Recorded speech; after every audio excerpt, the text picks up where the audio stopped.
Hello everyone. मैं उम्मीद करता हूं कि आप सभी अच्छे होंगे। आज शनिवार है और जैसा कि आप जानते हैं, जीएस जोन के इस चैनल पर मैं प्रत्येक शनिवार को समसामयिक विषयों पर आधारित वस्तुनिष्ठ प्रश्नों को लेकर आता हूं और मेरी यह कोशिश होती है कि आपके प्रतियोगी परीक्षाओं के लिए जो प्रश्न अति महत्वपूर्ण है, सिर्फ उन्हें ही इन एपिसोड्स में शामिल किया जाए।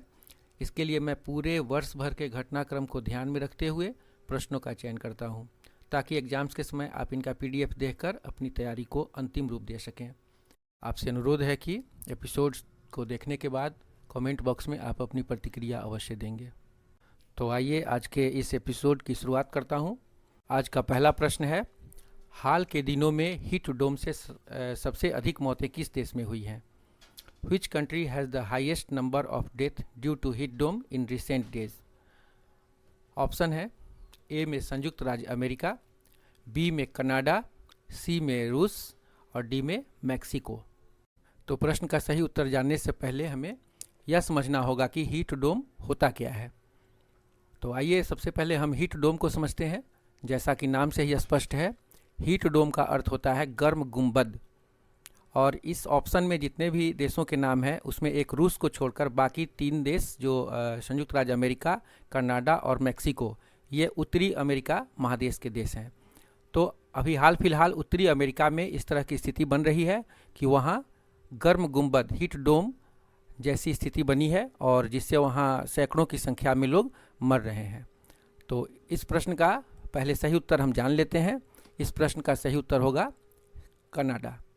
वैसे अमेरिका में भी कमोबेश वैसी ही स्थिति है जैसी कनाडा में है।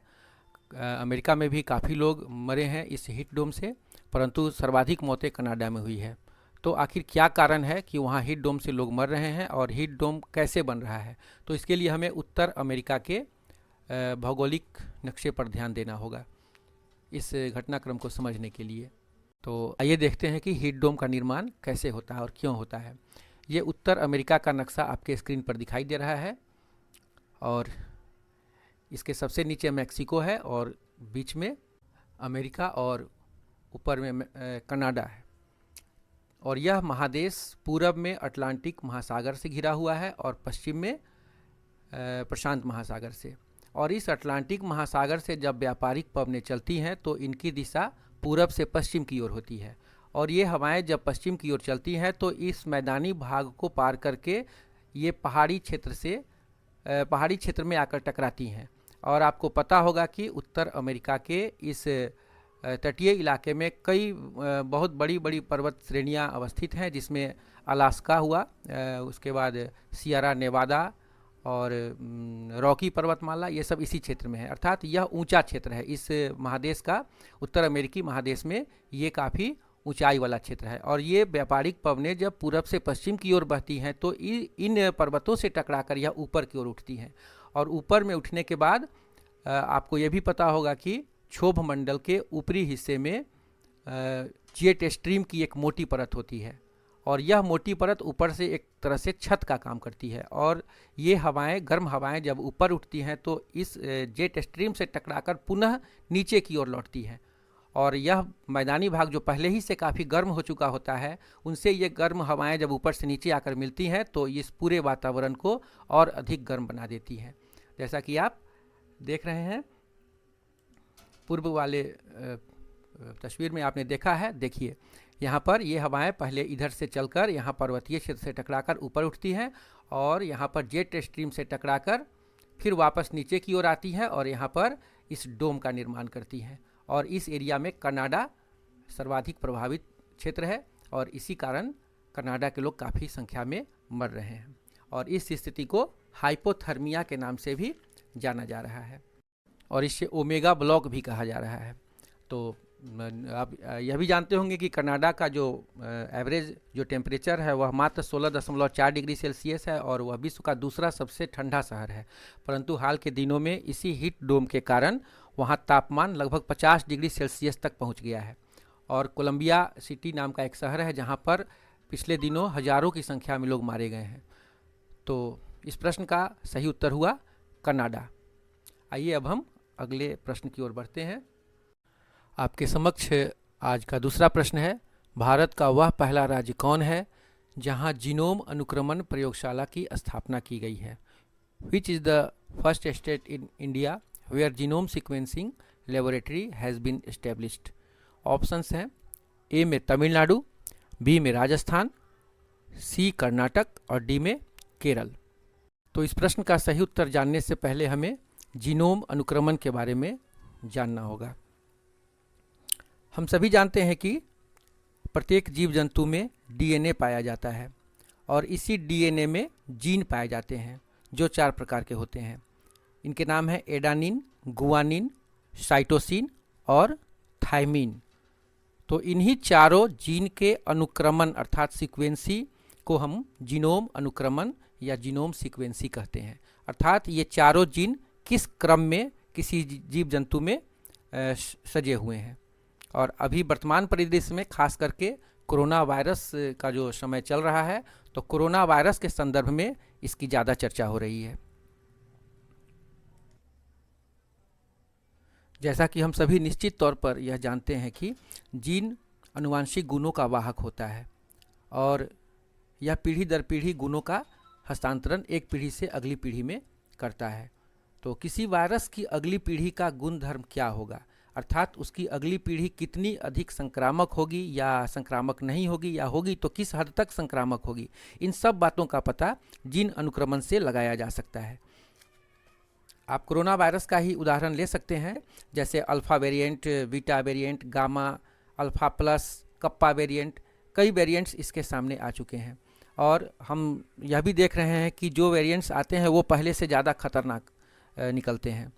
तो यह इनके गुण के बारे में कि ये कितने खतरनाक है या खतरनाक नहीं है, कितने संक्रामक है, इन सभी बातों का पता वैज्ञानिक इस कोरोना वायरस के जीन अनुक्रमण का पता करके ही लगा पा रहे हैं।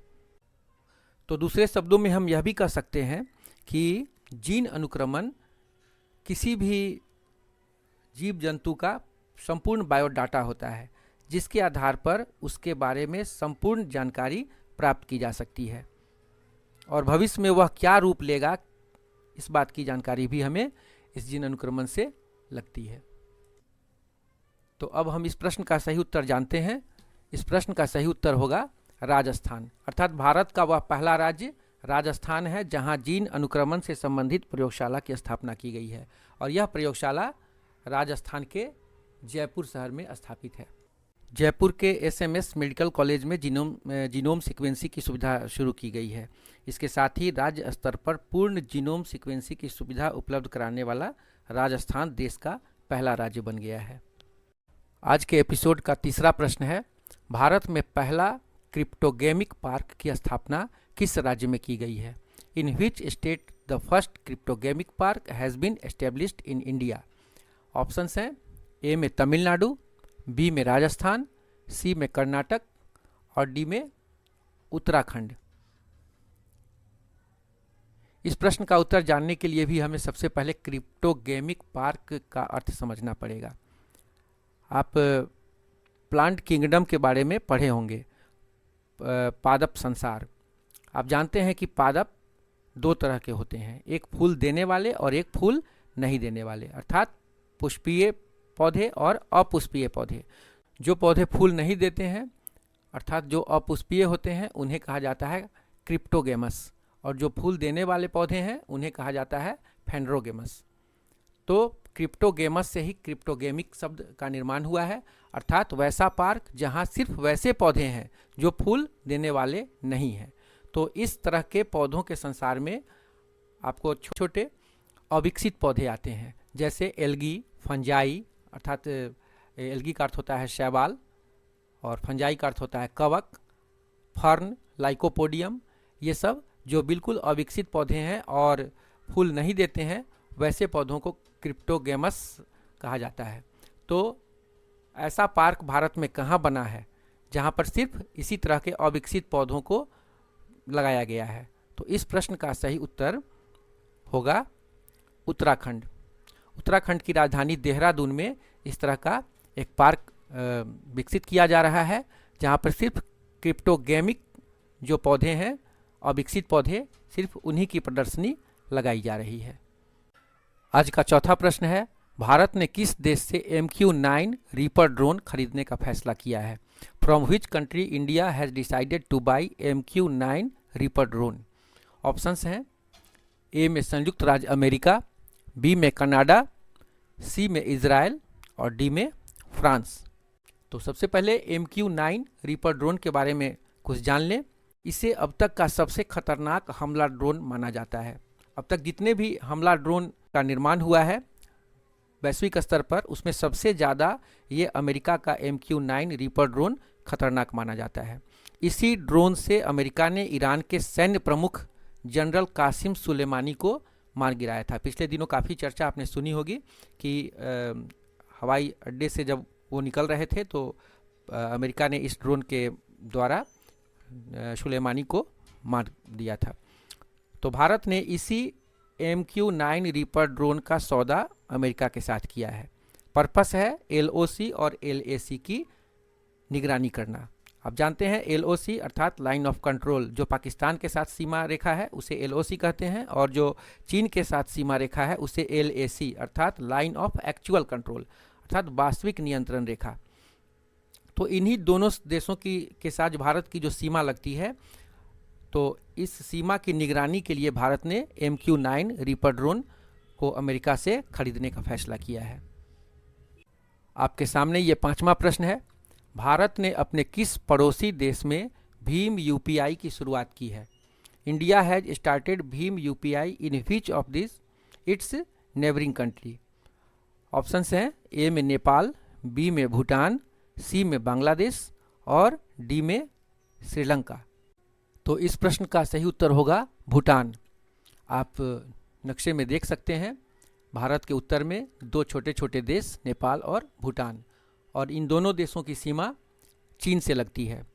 पिछले दिनों जो डोकलाम विवाद हुआ था चीन के साथ, उसमें आपको पता होगा कि भूटान ने भारत का साथ दिया था, और इसी कारण भारत को भूटान को संतुष्ट करके रखने की आवश्यकता भी है। और इसी कारण भारत ने नेबरहुड फर्स्ट पॉलिसी के आधार पर भीम UPI की सेवा भूटान के साथ शुरू की है। पिछले दिनों भारत की वित्त मंत्री निर्मला सीतारमण और भूटान के वित्त मंत्री, जिनका नाम है ल्योम्पो नामगे शेरिंग, इन दोनों ने संयुक्त रूप से एक बयान जारी कर भूटान में भीम UPI सेवा शुरू करने की घोषणा की थी। इस भीम UPI सेवा के शुरू होने से भूटान में भारतीय पर्यटकों के लिए काफ़ी आसानी हो जाएगी। जो भूटान की यात्रा पर जाते हैं उन्हें वहाँ लेन देन के मामले में UPI के माध्यम से वो आसानी से लेन देन कर सकेंगे, कोई मार्केटिंग वगैरह वहाँ कर सकेंगे। तो भूटान वह भारत का पहला पड़ोसी देश है जहाँ भारत ने इस तरह की सेवा शुरू की है। तो इस प्रश्न का सही उत्तर होगा भूटान। आपके स्क्रीन पर अगला प्रश्न जो दिखाई दे रहा है, नीति आयोग ने इनमें से किन दो बैंकों के निजीकरण की सिफारिश की है? NITI Aayog has recommended privatization of which of this two banks? Options हैं ए में सेंट्रल बैंक ऑफ इंडिया एवं यूको बैंक, बी में है सेंट्रल बैंक ऑफ इंडिया और इंडियन ओवरसीज बैंक, सी में है इलाहाबाद बैंक और यूको बैंक, तथा डी में इलाहाबाद बैंक और इंडियन ओवरसीज बैंक। तो सबसे पहले यहाँ यह जानने की आवश्यकता है कि वर्तमान सरकार से पहले जो कांग्रेस की सरकार थी उसमें 2 बार बैंकों का राष्ट्रीयकरण किया गया था। पहली बार प्रधानमंत्री इंदिरा गांधी के काल में 1969 ईस्वी में 14 बैंकों का राष्ट्रीयकरण किया गया था, तथा दूसरी बार 1980 ईस्वी में दूसरी बार 6 बैंकों का राष्ट्रीयकरण किया गया था। तो अब तक 2 बार बैंकों का राष्ट्रीयकरण हुआ है, परंतु वर्तमान जो सरकार है हमारी केंद्रीय सरकार, वह बैंकों के निजीकरण पर विश्वास कर रही है, और इस परिप्रेक्ष्य में उसने हाल फिलहाल 2 बैंकों के निजीकरण का फैसला किया है। हालांकि तीसरे बैंक का भी नाम आ रहा है बैंक ऑफ इंडिया, परंतु अभी उसकी ऑफिशियल घोषणा नहीं की गई है। तो जो नीति आयोग की सिफारिश पर 2 बैंकों के निजीकरण की बात की जा रही है, उन 2 बैंकों का जो सही ऑप्शन है वह होगा सेंट्रल बैंक ऑफ इंडिया और इंडियन ओवरसीज बैंक। इन दोनों बैंकों के निजीकरण का फैसला सरकार ने किया है। हालांकि सुनने में आ रहा है कि बैंक ऑफ इंडिया का भी निजीकरण इसके बाद किया जाएगा। हालांकि सरकार के इस फैसले का व्यापक विरोध भी हो रहा है। जहां बैंकों के कर्मचारी अपने को निजी कंपनियों के अधीन सौंपे जाने का विरोध कर रहे हैं, वहीं आशंका यह भी व्यक्त की जा रही है कि इससे संपूर्ण बैंकिंग व्यवस्था जो है वह कुछ सीमित जो व्यवसायिक घराने हैं देश के, उनके हाथों में सिमट कर रह जाएगी। परंतु सरकार के अनुसार निजीकरण से काफ़ी मतलब लाभ होने वाले हैं। इससे देश पर, सरकार पर वित्तीय बोझ कम हो जाएगा और ग्राहकों की संतुष्टि का स्तर भी बढ़ेगा। तो इन्हीं कारणों से सरकार इन बैंकों को पायलट प्रोजेक्ट के तौर पर निजी क्षेत्रों को सौंपने का फैसला किया है। आज के एपिसोड का जो 7वां प्रश्न है वो है, हेनली पासपोर्ट इंडेक्स 2021 के द्वारा जारी नवीनतम सूची के अनुसार विश्व का सबसे शक्तिशाली पासपोर्ट किस देश का है? Which country has the world most powerful passport as per the latest list released by Henley Passport Index 2021? Options जो हैं आपके सामने, ए में जापान, बी में सिंगापुर, सी में जर्मनी और डी में इटली। तो सबसे पहले यह जान लें कि हेनली एंड पार्टनर्स एक ब्रिटेन स्थित एक संस्था है जिसका मुख्यालय लंदन में है, और यह एक इंडेक्स जारी करती है जिसमें विश्व के देशों के पासपोर्ट के संबंध में यह आकलन किया जाता है कि किस देश का पासपोर्ट कितना शक्तिशाली है। कहने का मतलब हुआ कि किसी देश के नागरिक अपने पासपोर्ट से कितने अधिक देशों की यात्रा कर सकते हैं या वहां जाकर वीज़ा सुविधा प्राप्त कर सकते हैं। तो इस प्रश्न का सही उत्तर होगा जापान। अर्थात जापान के नागरिक सबसे अधिक देशों में 193 देशों में जाकर यात्रा कर सकते हैं और वहां जाकर वीज़ा ऑन अराइवल की सुविधा भी प्राप्त कर सकते हैं। अगर उन्होंने वीज़ा नहीं बनवाया है तो वहां पहुंचकर भी वो वीज़ा बनवा सकते हैं। इस सूची में जापान पहले नंबर पर, जिसके पास 193 अंक हैं। सिंगापुर दूसरे, अर्थात वहां के नागरिक 192 देशों की यात्रा कर सकते हैं। और इस सूची में तीसरे नंबर पर जर्मनी है जिसके पास 191 अंक हैं। भारत का जहां तक प्रश्न है, जो नवीनतम सूची जारी हुई है उसमें इसके पास सिर्फ 58 पॉइंट्स हैं। अर्थात भारत के नागरिक सिर्फ 58 देशों की यात्रा कर सकते हैं अपने पासपोर्ट से, या वीज़ा ऑन अराइवल की सुविधा प्राप्त कर सकते हैं। हालांकि इसमें पाकिस्तान की स्थिति और ख़राब है, मात्र 32 पॉइंट है। अर्थात पाकिस्तान के जो नागरिक हैं वो सिर्फ 32 देशों की यात्रा कर सकते हैं अपने पासपोर्ट से। और इस सूची में जो सबसे निचले पायदान पर जो देश है, अंतिम पायदान पर 116वें स्थान पर, वह देश है अफ़गानिस्तान, जिसके पास सिर्फ 26 अंक हैं। अर्थात यहाँ के नागरिक सिर्फ 26 देशों का वीज़ा फ्री यात्रा कर सकते हैं या वीज़ा ऑन अराइवल की सुविधा प्राप्त कर सकते हैं। आज के एपिसोड का 8वां प्रश्न है, महेंद्रगिरी बायोस्फीयर रिजर्व भारत के किस राज्य में स्थापित किया जा रहा है? Mahendragiri biosphere reserve is proposed to be established in which state of India? Options हैं बिहार, उड़ीसा, मध्य प्रदेश और राजस्थान।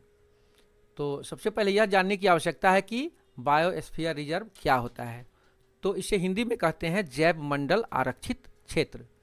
जैसा कि नाम से ही स्पष्ट है, एक बहुत बड़े हिस्से को, बहुत बड़े भौगोलिक क्षेत्र को आरक्षित क्षेत्र, जीव जंतुओं के रहने के लिए आरक्षित कर लिया जाता है और इसमें सारी सुविधाएं उन्हें दी जाती हैं।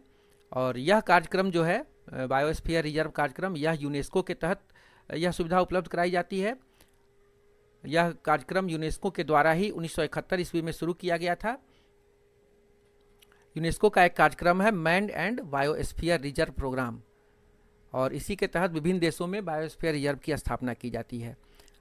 बायोस्फीयर रिजर्व समाज का जो विकास है, जो डेवलपमेंट है, उसमें और जो प्रकृति है उसके बीच सामंजस्य अर्थात तालमेल स्थापित करने की दिशा में कार्य करता है।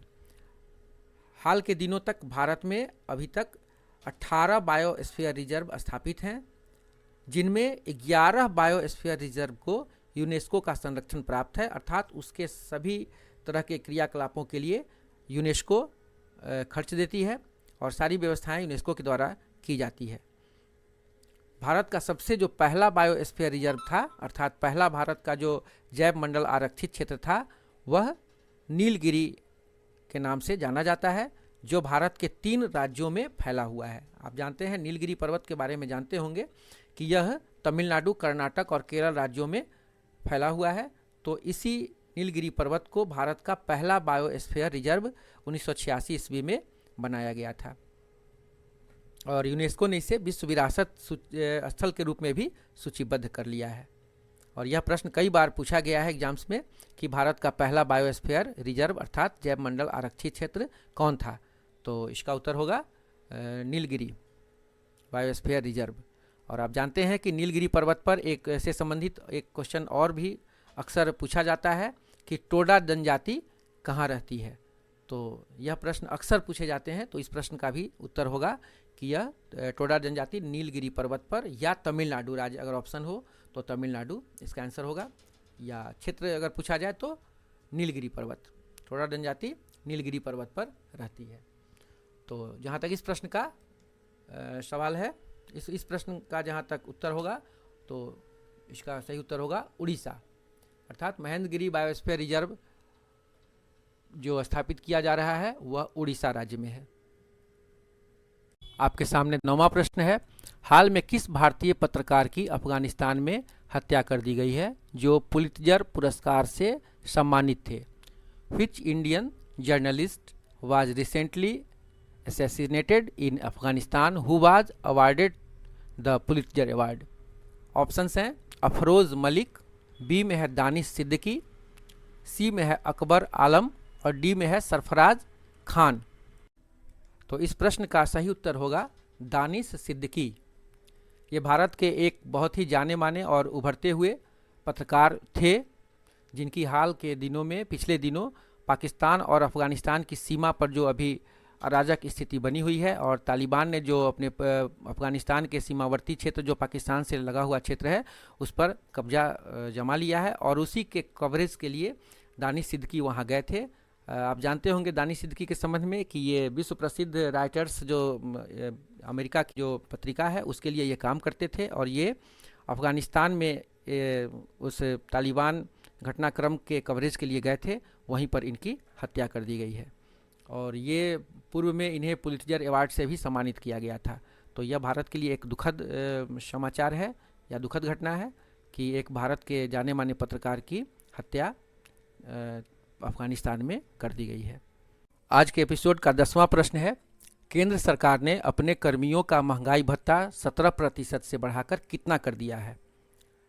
How much has the central government increase the dearness allowance of its employees from 17%? Option है 28%, 26%, 24% और 22%। जैसा कि आप जानते हैं कि महंगाई का स्तर दिनानुदिन बढ़ता जा रहा है, ऐसे में सरकारी कर्मचारियों का जीवन स्तर बनाए रखने के लिए सरकार वर्ष में 2 बार जनवरी और जुलाई महीने में महंगाई की समीक्षा करते हुए अपने कर्मियों का महंगाई भत्ता बढ़ाती है, और इसकी गणना मूल वेतन के आधार पर किया जाता है। आपको पता होगा कि 2020 में जनवरी महीने से ही केंद्रीय कर्मियों का महंगाई भत्ता रुका हुआ है कोरोना के कारण, और 3 किस्त जो उन्हें दी जानी थी, अर्थात जनवरी 2020, जुलाई 2020, पुनः 2021 में जनवरी का किस्त, तो इस तरह से 3 किस्तों की एक मुश्त बढ़ोतरी की गई है। जनवरी 2020 के लिए 4%, जुलाई 2020 के लिए 3% और जनवरी 2021 के लिए 4%, और इन तीनों किस्त को एक मुश्त 11% के रूप में बढ़ाने की घोषणा केंद्र सरकार ने किया है। तो अभी वर्तमान में अब केंद्रीय कर्मियों को अपने मूल वेतन का 28% महंगाई भत्ता दिया जाएगा। एपिसोड का अगला प्रश्न है, यूरो कप फुटबॉल 2020 में गोल्डन बूट अवार्ड किस खिलाड़ी को मिला? विच player has got golden boot award in euro cup football 2020? आप जानते होंगे कि यूरो कप फुटबॉल 2020 में इटली ने इंग्लैंड को पेनाल्टी शूट आउट में 3-2 से हराकर खिताब पर कब्जा किया था। यहाँ प्रश्न है कि गोल्डन बूट अवार्ड किस खिलाड़ी को मिला? तो इस प्रश्न का सही उत्तर होगा क्रिस्टियानो रोनाल्डो, जो पुर्तगाल के खिलाड़ी हैं। उन्हें गोल्डन बूट अवार्ड से सम्मानित किया गया था।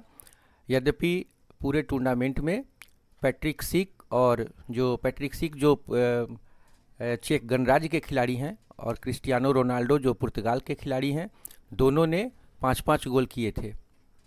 परंतु रोनाल्डो को इस आधार पर गोल्डन बूट अवार्ड दिया गया कि उन्होंने पैट्रिक सीक की अपेक्षा अधिक मौक़ों पर दूसरे खिलाड़ियों को गोल करने में मदद किया था।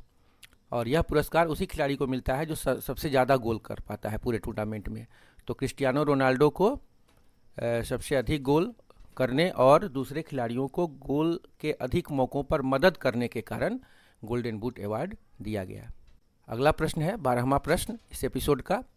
कोपा अमेरिका 2021 फुटबॉल का विजेता देश कौन है? Who is the winning country of Copa America 2021 football? Options हैं ए में ब्राज़ील, बी में कोलंबिया, सी में उरुग्वे और डी में अर्जेंटीना।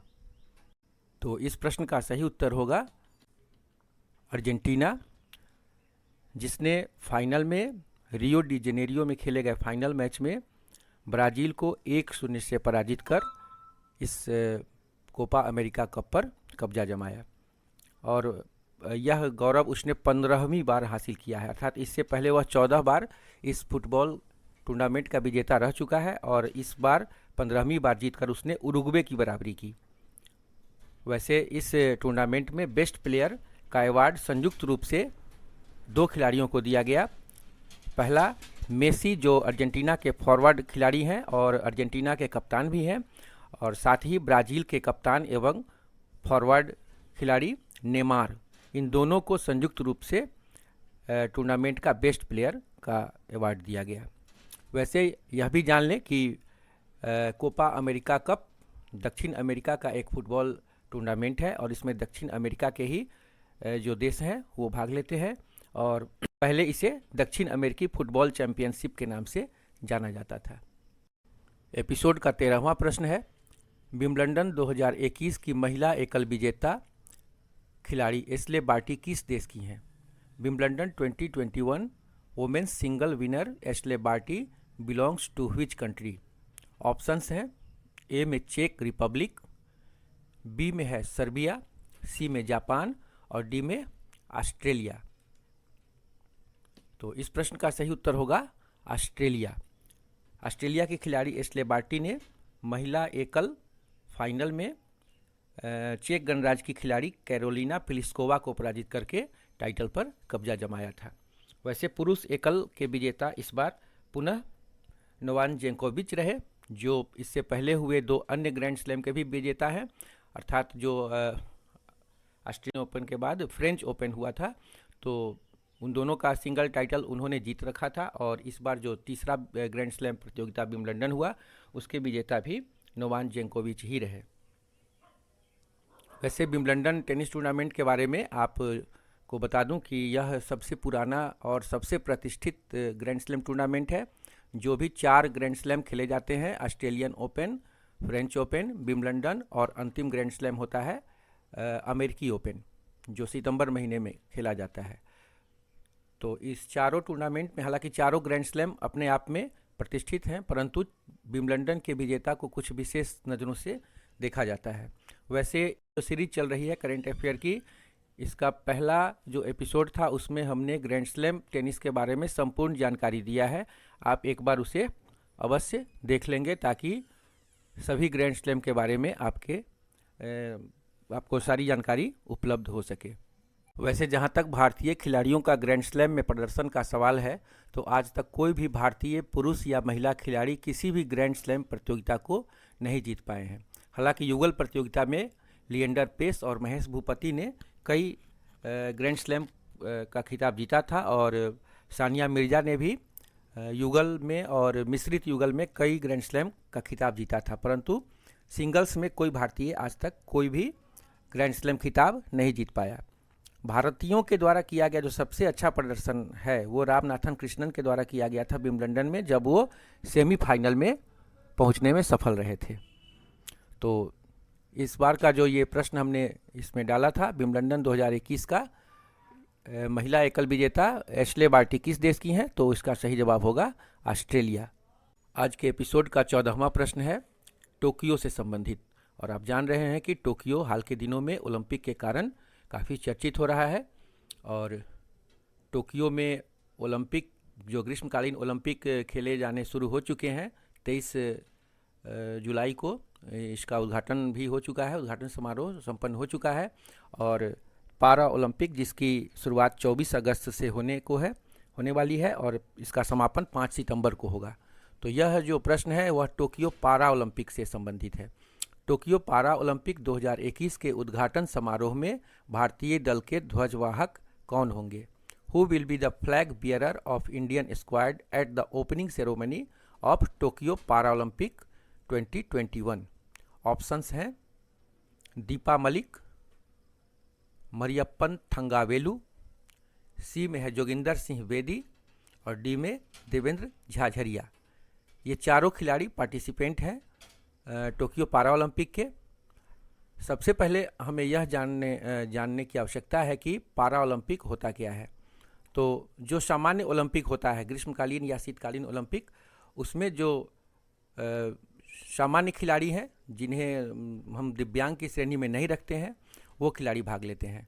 परंतु वैसे खिलाड़ी जो दिव्यांग हैं उनके लिए भी अंतर्राष्ट्रीय ओलंपिक संघ ने एक ओलंपिक की शुरुआत की थी 1960 ईस्वी में रोम ओलंपिक से।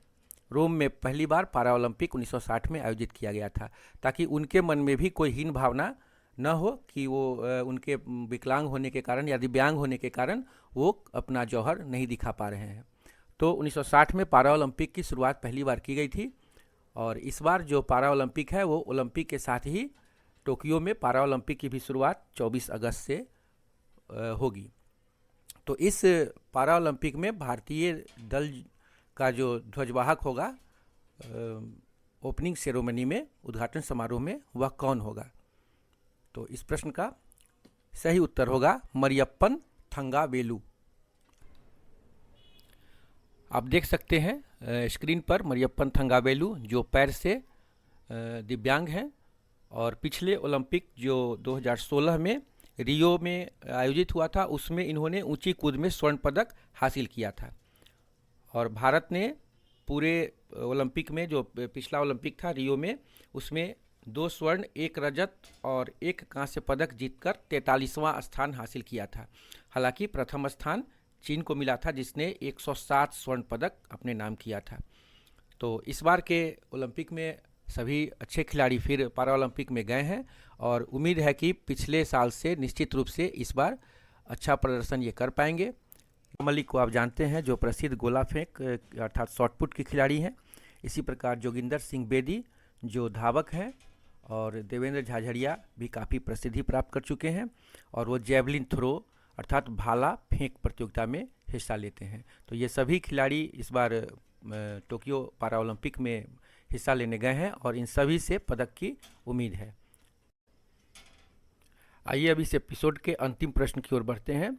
इस एपिसोड का 15वां प्रश्न है, ओलंपिक इतिहास में पहली बार टोक्यो ओलंपिक में भाग ले रही ट्रांसजेंडर लॉरेल हब्बार्ड किस देश की खिलाड़ी हैं? Which countries transgender Laurel Hubbard is participating in the Tokyo Olympic for the first time in Olympic history? Options हैं न्यूजीलैंड, बी में है इंग्लैंड, सी में ऑस्ट्रेलिया और डी में पोलैंड। आप जानते हैं कि इससे पहले टोक्यो ओलंपिक से पहले किसी भी ट्रांसजेंडर को किसी भी प्रतियोगिता में हिस्सा लेने की अनुमति नहीं थी, परंतु इस ओलंपिक के इतिहास में इस बार पहली बार किसी ट्रांसजेंडर को भाग लेने का मौका मिला है किसी इवेंट्स में, और वो खिलाड़ी हैं लॉरेल हब्बार्ड जो वेट लिफ्टिंग इवेंट्स में हिस्सा ले रही हैं। हालांकि महिला खिलाड़ियों ने, अन्य प्रतिभागियों ने इसका काफ़ी विरोध किया था कि किसी ट्रांसजेंडर को महिलाओं के ग्रुप में शामिल न किया जाए, परंतु ओलंपिक समिति ने अपना निर्णय नहीं बदला और उन्हें महिला वर्ग में अपना हुनर दिखाने का मौका दिया है। तो ओलंपिक के इतिहास में पहली खिलाड़ी हैं लॉरेल हब्बार्ड जो किसी भी इवेंट्स में हिस्सा ले रही हैं, और ये न्यूजीलैंड से बिलोंग करती हैं, अर्थात ये न्यूजीलैंड की खिलाड़ी हैं। तो इस प्रकार आज का एपिसोड समाप्त हुआ 15 प्रश्नों का। इस एपिसोड के सभी प्रश्न आपके एग्जामिनेशन पर्पस से काफ़ी महत्वपूर्ण है, और इसका PDF आपको उपलब्ध करा दिया जाएगा हमारे टेलीग्राम चैनल पर, और आप निश्चित रूप से उसे भी देख लेंगे और अपनी प्रतिक्रिया आप पूरे एपिसोड को देखने के बाद अवश्य देंगे। धन्यवाद।